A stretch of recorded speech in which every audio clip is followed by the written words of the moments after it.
to give Haiyan survivors in the Philippines a safer place to call home and continue their education. For the past 3 months, city volunteers in Taiwan have been building prefabricated buildings around the clock. Among the volunteers is Fan Mei, who has taken on many tasks to speed up the construction. Meanwhile, to show his appreciation for Tzu Chi's dedication, the Philippines representative in Taiwan, Antonio Basilio, also tried his hand at building the prefabs.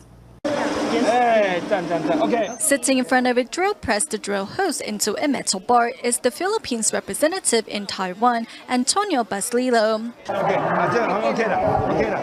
Today, Basilio is here at New Taipei City, Sansha District, to join the volunteers in building prefabs that will be later sent to the Philippines to help Haiyan survivors. I'm very touched by the spirit of volunteerism. And you have men and women from all walks of life, from different professions, come here and able to build a house. So I'm going to see for myself whether I can do it also. Swing or slide. During his visit, Antonio Basilio sees every chance to understand the details of Tzu Chi's prefab homes, as he hopes Haiyan survivors will have a safer place to call home. We need to build 2,700 prefab houses, and all of them will be finished according to their order. This is a task given to us by the master, and we will do everything to complete it.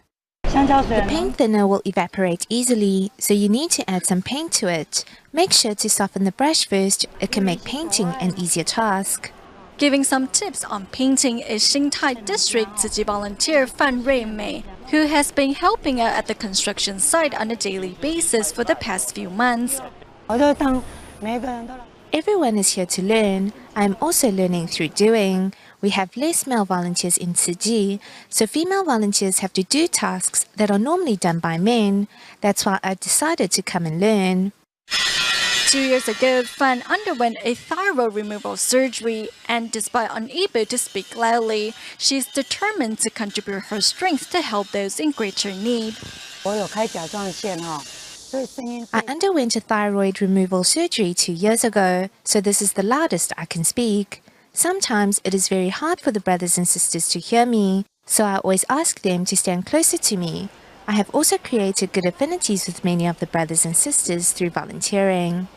To make sure these prefabricated classrooms are completed on schedule, many of the volunteers have taken days off from work to join. Among the volunteers is Wanhua Tzu Chi volunteer Zhang Maoxing, who, despite suffering from atrophy in his right hand, uses his left hand to control a rotary sander. We didn't go to the Philippines physically to help the needy, but we are contributing our love by building these prefabricated buildings.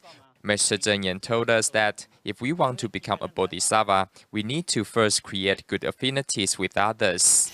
Seizing his summer holiday to help out is PhD student Lai Zhengze, who is here to experience the joy of selfless giving. We are doing whatever is within our ability to help the Haiyan survivors. It is great to have this chance to help those in greater need. Although we are contributing our love in return, we are receiving more than we expected. Volunteers from all walks of life have come together to assemble these prefabricated buildings, as they hope to give Haiyan survivors a safe place to study and call home.